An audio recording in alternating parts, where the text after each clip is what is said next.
Hello மக்களே! India, Sri Lanka first டெஸ்ட்டோட 3வது நாள் நேத்து முடிஞ்சிருந்துச்சு. இந்தியா ஃபர்ஸ்ட் இன்னிங்ஸில 462 ரன் எடுத்திருந்த நிலையில, ஸ்ரீலங்கா இன்னைக்கு 284 ரன்னுக்கு ஆல் அவுட் ஆயிருக்காங்க. அதாவது இந்தியா 178 ரன்ல லீட்ல இருக்காங்க. இந்த 178 ரன் இந்தியாவுக்கு அவ்வளோ சீக்கிரமா கிடைக்கல. ஒரு கட்டத்தில ஸ்ரீலங்கா 90 ரன்னுக்கு 5 விக்கெட்ட விட்டு ரொம்ப மோசமான நிலையில இருந்தாங்க. அப்போ இந்த மேட்ச் இன்னும் கொஞ்ச நேரத்தில முடிஞ்சிரும் அப்படின்னு தான் எல்லாருமே எதிர்பார்த்தாங்க.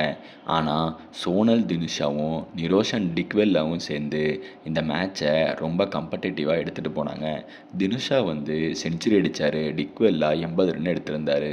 ஒரு கட்டத்தில இந்தியாவுக்கு ரொம்ப பிரஷர் குடுத்த இந்த பார்ட்னர்ஷிப் கடைசியா இந்தியனோட ஸ்பின் அட்டாக்கால உடைஞ்சது. அதுலயும் குறிப்பா மானவ் சுத்தரும், ரவீந்திர ஜடேஜாவும் இன்னைக்கு ரொம்ப நல்லாவே பண்ணியிருந்தாங்க. இப்போ இந்த மேட்ச்ல என்ன நடந்தது அப்படிங்கிறத கன்டினியூவா பார்ப்போம். 3வது நாள் ஆரம்பிக்கும்போது இந்தியா 460க்கு 9 விக்கெட்டுகள் நிலையில இருந்துச்சு. இந்தியா முதல் இன்னிங்ஸ்ல கடைசி விக்கெட்ட ஸ்ரீலங்கா 3 பந்துல எடுத்துட்டாங்க. பிரசித் கிருஷ்ணா 2 ரன்னுக்கு அவுட் ஆயிட்டாரு. அதுக்கடுத்து இந்த இன்னிங்ஸில் இந்தியாவுக்கு ரொம்ப நல்லா விளையாண்டது தேவதத் படிக்கல் 167 ரன் எடுத்திருந்தாரு. அதுக்கடுத்து கேஎல் ராகுலும் 82, துருவ் ஜுரேலும் 51 ரன் எடுத்திருந்தாங்க.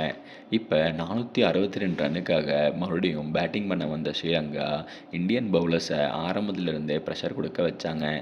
முகமது சிராஜ் ஒரு ஸ்டார்டிங்கில் நல்ல பிரேக் த்ரூ கொடுக்க, அதுக்கப்புறம் இந்தியாவோட ஸ்பின் அட்டாக் ரொம்ப நல்லா பண்ண ஆரம்பித்தாங்க. கால் மாதிரி ஒரு ஸ்பின் ஃப்ரெண்ட்லி பிச்சில் அவரோட முதல் டெஸ்ட் மேட்ச்லேயே மானவ் சுத்தர் ரொம்ப நல்ல கான்ஃபிடென்ஸ் காமிச்சார். ரொம்ப இம்ப்ரெசிவாக இருந்தது. ஸ்ரீலங்கா ஒரு கட்டத்தில் தொடர்ந்து விக்கெட்டை இழக்க ஆரம்பிச்சது. ஒரு கட்டத்தில் ஸ்ரீலங்கா 90 ரன்னுக்கு 5 விக்கெட் எடுத்திருந்தாங்க. லஞ்ச் முடியும் போது ஸ்ரீலங்கா 99க்கு 5 அப்படிங்கிற நிலமையில இருந்தாங்க. இது இந்தியாவுக்கு ஒரு பர்ஃபெக்ட் சுச்சுவேஷன். 462ங்கிற பெரிய டோட்டல், ஆப்பனன்ட்ஸ் 99க்கு 5 ஃபாலோ ஆன் கொடுக்கக்கூடிய ஒரு செம்ம சான்ஸ் இந்தியாவுக்கு இருந்துச்சு. இந்தியா மேட்சை ஃபுல் கண்ட்ரோலில் எடுக்கிற வாய்ப்பு இருந்துச்சு.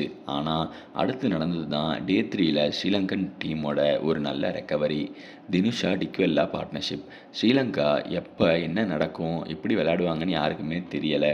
அந்த மாதிரி அடுத்து 2 இல்லை 3 விக்கெட் வேகமாக விழுந்துரும் அப்படின்னு இந்தியன் ஃபேன்ஸ் எதிர்பார்த்தப்ப, சோனல் தினுஷாவும் நிரோஷன் டிக்வெல்லாவும் வேறு பிளான் வச்சுருந்தாங்க. 2 பேரும் சேர்ந்து இந்தியன் ஸ்பின் அட்டாக்கை ரொம்ப நல்லா விளையாண்டாங்க. அவங்க 146 ரன் பார்ட்னர்ஷிப் போட்டு ஒரு கட்டத்தில் இந்தியாவோட 178 ரன் லீடு கூட ஆபத்தாக இருக்க போகுது அப்படிங்கிற மாதிரி தான் இருந்துச்சு. ஏன்னா தினுஷா ரொம்ப நல்லா ஸ்லாக் ஸ்வீப்பெல்லாம் விளையாண்டு இந்தியன் ஸ்பின்னர்ஸை அட்டாக் பண்ணார். டிக்வெல்லா ஒரு பக்கம் ரொம்ப பொறுமையாக விளையாண்டார். ரொம்ப நாளுக்கு அப்புறம் ஸ்ரீலங்கன் டீமுக்கு கம்பேக் கொடுக்குற நிரோஷன் டிக்வெல்லா ரொம்ப நல்லா பெர்ஃபார்ம் பண்ணாருன்னு தான் சொல்லணும். இந்த பார்ட்னர்ஷிப் தான் ஸ்ரீலங்காவுக்கு ஒரு பெரிய லைஃபை கொடுத்துச்சுன்னே சொல்லணும். செஞ்சுரி அடித்த சோனல் தினுஷாவுக்கு இது ஃபஸ்ட்டு டெஸ்ட் செஞ்சுரி. 4வது டெஸ்ட் மேட்ச்லேயே இதை பண்ணியிருந்தார். அதுவும் ஒரு குவாலிட்டி சைடான இந்தியன் கிரிக்கெட் டீம் கிட்ட அதை பண்ணது ரொம்ப நல்லது. இது மேட்ச் சுச்சுவேஷனை பார்க்கும்போது ஸ்ரீலங்கன் இன்னிங்ஸை காப்பாற்றின இன்னிங்ஸ் அப்படின்னே சொல்லணும். 168 பாலில் செஞ்சுரி அடித்து அடுத்த பால்லேயே அவுட் ஆயிட்டார். நிரோஷன் டிக்வெல்லாவும் 80 ரன் அடித்து அவுட் ஆயிட்டார். ஒரு பக்கம் ஸ்ரீலங்கா பேட்டர்ஸ் அவுட் ஆனதுக்கப்புறம் ஜடேஜா டீமை மறுபடியும் உள்ளே கொண்டு வந்தார். அவர் ரொம்ப நல்லா பவுலிங் போட்டு டெஸ்ட் மேட்ச்சில் 350 விக்கெட்டையும் எடுத்ததை இந்த மேட்ச்சில் கம்ப்ளீட் பண்ணார். ஸ்ரீலங்கன் இன்னிங்ஸில் முக்கியமான விக்கெட்ஸ் எடுத்ததுக்கப்புறம் 350வது டெஸ்ட் விக்கெட்டையும் எடுத்து மைல்ஸ்டோனை கிரியேட் பண்ணி ரொம்ப நல்லா பர்ஃபார்ம் பண்ணார். இந்த மேட்ச்சில் பேட்டிங், பவுலிங், ஃபீல்டிங் ரொம்ப நல்லா பண்ணியிருந்தார். ஜடேஜா 3 விக்கெட் எடுக்க, இன்னொரு பக்கம் மானவ் சுத்தர் 4 விக்கெட் எடுத்திருந்தார். கடைசியாக ஸ்ரீலங்கா 284 ரன்னுக்கு ஆல் அவுட் ஆயிட்டாங்க.